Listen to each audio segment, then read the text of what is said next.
So hi guys, welcome back to my to videos. तो इस video में दोस्तों डिस्कस करने वाले हैं यहाँ पर कुछ इंपॉर्टेंट कंपनीज़ को और उनसे रिलेटेड कुछ इंपॉर्टेंट अपडेट्स हैं जिसकी बात करेंगे इस वीडियो में। तो चलिए दोस्तों वीडियो की शुरुआत करते हैं। सबसे पहली कंपनी को डिस्कस करते हैं। पहली कंपनी का नाम है Titagarh rail system limited. But इसको डिस्कस करने से पहले दोस्तों, अगर आपने अभी तक चैनल को सब्सक्राइब नहीं किया है तो चैनल को सब्सक्राइब करके बेल आइकन को प्रेस कर लो और टेलीग्राम चैनल को भी ज्वाइन कर लो, जिसका लिंक आपको डिस्क्रिप्शन में देखने को मिल जाएगा। और दोस्तों एक डिस्क्लेमर भी है, जो भी कंपनी से रिलेटेड न्यूज़ एंड अपडेट्स हम लोग कवर करेंगे वो सारी न्यूज़ एंड अपडेट्स सिर्फ और सिर्फ एजुकेशन पर्पज़ के लिए, सीखने के लिए, तो इसको किसी भी तरह का इन्वेस्टमेंट एडवाइस मत समझना। आप खुद से रिसर्च और एनालिसिस भी कर सकते हैं। तो चलिए दोस्तों वीडियो की शुरुआत करते हैं। सबसे पहले बात करते हैं टीटागढ़ रेल सिस्टम से रिलेटेड कुछ इंपॉर्टेंट न्यूज़ एंड अपडेट्स के बारे में। सो दोस्तों अगर आज के दिन की बात करें तो ये कंपनी आपको काफ़ी ज़्यादा फोकस में देखने को मिल रही थी। फोकस में रहने का सबसे बड़ा रीज़न क्या है? कंपनी से रिलेटेड एक इंपॉर्टेंट हमें न्यूज़ सुनने को मिल रहा था। अब वो न्यूज़ एग्जैक्ट है क्या, तो चलिए उसको समझते हैं। तो देखो मेंशन है यहाँ पर, नुवामा ने हाईलाइट किया था आज के दिन टीटागढ़ रेल सिस्टम को, क्योंकि MRVC की तरफ से 21,000 करोड़ के आसपास के टेंडर रिलीज़ हो सकते हैं, जो कि बोल सकते हैं कोचेस के लिए रहेगा, यानी कि जो ट्रेन के बोगी होते हैं उसके लिए। अब टेंडर का साइज़ काफ़ी बड़ा है और यहाँ पर एक बड़े इंस्टीट्यूशन ने टीटागढ़ रेल सिस्टम से रिलेटेड चीज़ें बोल दी हैं, तो इस वजह से बोल सकते हैं कि एक एक्सपेक्टेशंस इन्वेस्टर्स की बढ़ गई है कि 21,000 करोड़ के आसपास के टेंडर MRVC से जो रिलीज़ हो सकता है वो टीटागढ़ रेल सिस्टम को मिल सकता है।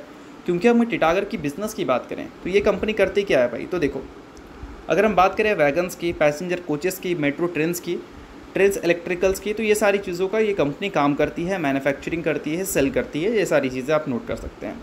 तो देखा जाए तो इसके बिज़नेस से रिलेटेड ही ये तो हमें टेंडर देखने को मिल रही है। अब इस चीज़ को थोड़ा सा डिटेल में हम लोग समझ लेते हैं। तो देखो 2856 एयर कंडीशन कोचेस की कॉन्ट्रैक्ट हमें रिलीज़ होती हुई दिख सकती है MRVC यानी कि मुंबई रेलवे विकास कॉरपोरेशन की तरफ से। अब इनका एक इनिशिएटिव है जिसको हम बोलते हैं वंदे मेट्रो, जिसमें वो क्या करेंगे कि जो सब अर्बन रेल नेटवर्क है उसको एक्सपैंड करने के लिए नई ट्रेन्स को इंट्रोड्यूस कर सकते हैं, जिसमें 21,000 करोड़ के आसपास के कॉन्ट्रैक्ट उन्होंने रखा है और इसके बदले इतने कोचेस की डिमांड उन्होंने किया है। बट सबसे इम्पॉर्टेंट बात क्या है? सबसे इम्पॉर्टेंट बात यहाँ पर यह है कि ये जो टेंडर है वो अगर मिलता है किसी को तो एक ही प्लेयर को ये देने के लिए ये बातें चल रही हैं। देखो यहाँ पर मेंशन है कि 2856 करोड़ का जो कोचेस का टेंडर है वो सिंगल प्लेयर को ही मिल सकता है और इसकी जो डिलीवरी है वो हमें 7.5 साल के आसपास देखने को मिलेगी। और सबसे इम्पॉर्टेंट बात दोस्तों यहाँ पर यह है, ये जो टेंडर है ये टेंडर में सिर्फ ऐसा नहीं कि आपको कोचेस को सप्लाई ही करना है, उसके अलावा 35 साल का एक एग्रीमेंट रहेगा जहां पर आपको मेंटेनेंस एंड कंस्ट्रक्शन का भी काम करना होगा। तो अल्टीमेटली हम क्या समझ सकते हैं कि ये एक काफ़ी बड़ा लॉन्ग टर्म कॉन्ट्रैक्ट मिल सकता है जिस भी कंपनी को मिले। अब यहाँ पर नुवामा ने टीटागढ़ रेल सिस्टम को हाईलाइट कर दिया है, तो इस वजह से एक्सपेक्टेशंस बढ़ गई है कि इस कंपनी को ऐसे कॉन्ट्रैक्ट्स हमें मिलते हुए दिख सकते हैं। बाकी इसको लेकर कोई ऑफिशियल खबर नहीं आई है कि टीटागढ़ उनको मिल चुका है, बोल सकते हैं रिपोर्ट हमें सुनने को मिल रही है। अगर मान लो ये चीज़ें ऑफिशियल हो जाती हैं तो अभी के टाइम पे टीटागढ़ रेल सिस्टम का जो टोटल ऑर्डर बुक का साइज़ है अगस्त 2025 तक, वो हमें 26,000 करोड़ के आसपास का देखने को मिलता है। और अगर ये मिल जाता है तो ऑलमोस्ट ये नंबर डबल हो जाएगा। 45,000 करोड़ के ऊपर कंपनी के ऑर्डर बुक के साइज़ हमें देखने को मिलेंगे, जो कि कंपनी के मार्केट कैप से भी अगर हम कंपेयर करें तो मोर देन डबल हमें देखने को मिलेगा। मोर देन डबल क्या, लगभग 4 गुना आप बोल सकते हैं। तो इन सारी चीज़ों को आप नोट करो। इसी सारी चीज़ों की वजह से आज के दिन ये कंपनी फोकस में है। बाकी जितने भी चीज़ें हैं वो रिपोर्ट के जरिए आ रही है, तो कोई ऑफिशियल खबर नहीं है, तो रिकमेंडेशन मत समझना। आप खुद से रिसर्च और एनालिसिस भी कर सकते हैं। सो अब दोस्तों वीडियो में आगे बढ़ने से पहले बात कर लेते हैं एक सेबी रजिस्टर्ड टेलीग्राम चैनल के बारे में, जो कि अपने ही टीम मेंबर का है और उसको अगर आपने अभी तक ज्वाइन नहीं किया है तो आप उसको ज्वाइन कर सकते हैं।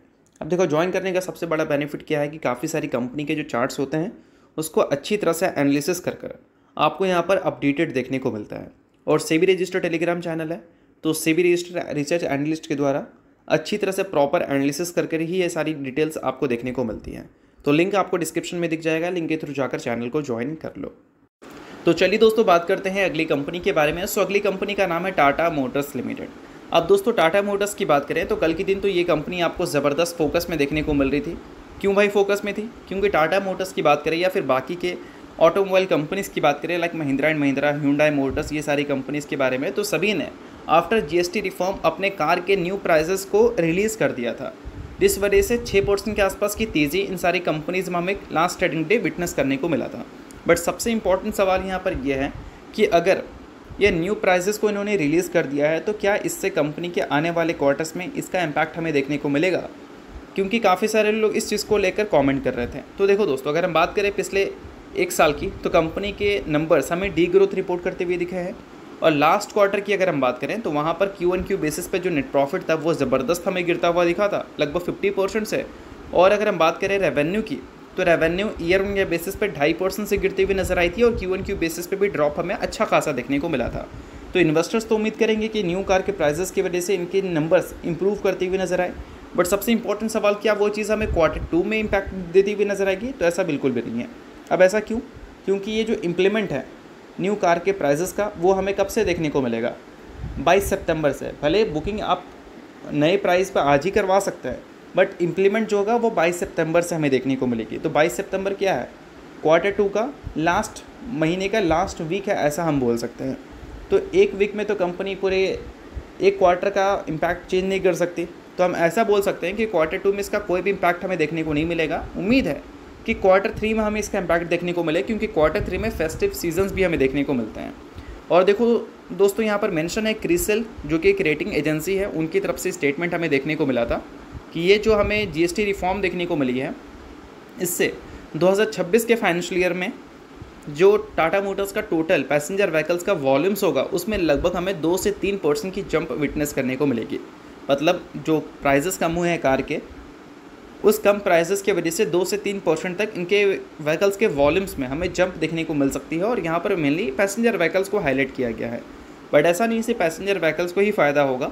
टाटा मोटर्स देखा जाए तो दोनों जगह प्राइस कम की है, पैसेंजर व्हीकल्स में भी और कमर्शियल व्हीकल्स में भी। और इससे क्या है, उम्मीद है कि डिमांड हमें बढ़ता हुआ नजर आएगा। और डिमांड अल्टीमेटली बढ़ता है तो पैसेंजर एंड कमर्शियल व्हीकल्स के जो वॉल्यूम्स हैं उसमें भी हमें सिंगल डिजिट में भी हमें तेज़ी देखने को मिल जाए 2026 के फाइनेंशियल ईयर में। तो बोल सकते हैं कि इस बार हमें ऐसा कुछ देखने को मिल सकता है कि फर्स्ट हाफ 2026 का फाइनेंशियल ईयर जो होगा वो टाटा मोटर्स के लिए कुछ खास अच्छा नहीं गया होगा। बट सेकेंड हाफ यानी कि Q3 और Q4 वो फर्स्ट हाफ के कंपैरिजन में हमें बेटर देखने को मिल सकती है। तो इन सारी चीज़ों को आप नोट कर लो। अब इसके अलावा दोस्तों बात करते हैं अगली कंपनी के बारे में, जिसका नाम है NSDL, यानी कि नेशनल सिक्योरिटी डिपॉजिटरी लिमिटेड। अब दोस्तों NSDL की बात करें तो जब इस कंपनी के हम P&L को देखते हैं तो इस कंपनी का 2025 के फाइनेंशियल ईयर में टोटल रेवेन्यू दिखता है लगभग 1420 करोड़, जिसमें 40% से ज़्यादा का रेवेन्यू कंपनी का जो डिमेट अकाउंट वाला सेगमेंट है यानी कि डिपॉजिटरी, उससे हमें देखने को मिलता है। और बाकी का जो नंबर है वो बैंकिंग सर्विसेज जो कंपनी देती है उससे कंपनी रेवेन्यू जनरेट करती है।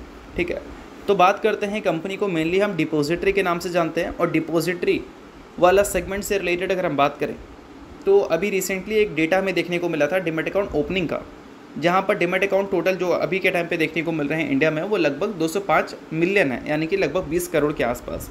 और अगर हम बात करें अगस्त के महीने में तो 2.6 मिलियन डिमेट अकाउंट हमें ओपन होते हुए देखने को मिले हैं। पिछले 12 महीने का जो एवरेज था वो लगभग 3 मिलियन डिमेट अकाउंट का था। उससे अगर कंपैरिजन करें तो हमें कम ही देखने को मिल रही है।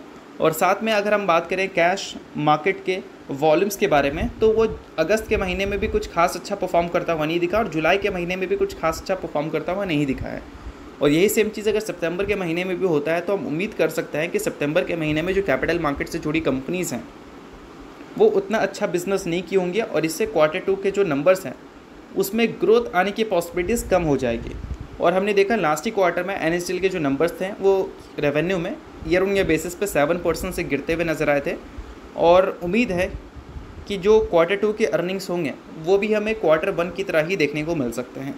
तो अगर ऐसा कुछ होता है तो इस वजह से वैल्यूएशन जो है NSDL और CDSL का, उसमें जो एक बड़ा गैप हमें देखने को मिल रहा है, जिसमें CDSL का वैल्यूएशन 65 का पी पे है और NSDL का 83 के पी पे है। तो ये जो गैप है वो गैप को जस्टिफाई करने के लिए नंबर्स मैटर करेंगे।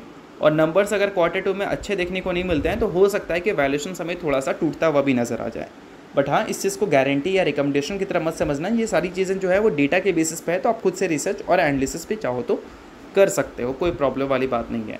अब इसके अलावा दोस्तों बात करते हैं अगली कंपनी के बारे में, जिसका नाम है नज़ारा टेक्नोलॉजीज लिमिटेड। रिसेंटली दोस्तों कंपनी ने स्प्लिट और बोनस की अनाउंसमेंट की थी। अगर हम बात करें बोनस की बात तो 1:1 के रेशो में कंपनी ने बोनस दिया था और 1:2 के रेशो में कंपनी ने स्प्लिट दिया था। तो एक के बदले कंपनी ने 4 इक्विटी शेयर देने का फैसला किया था।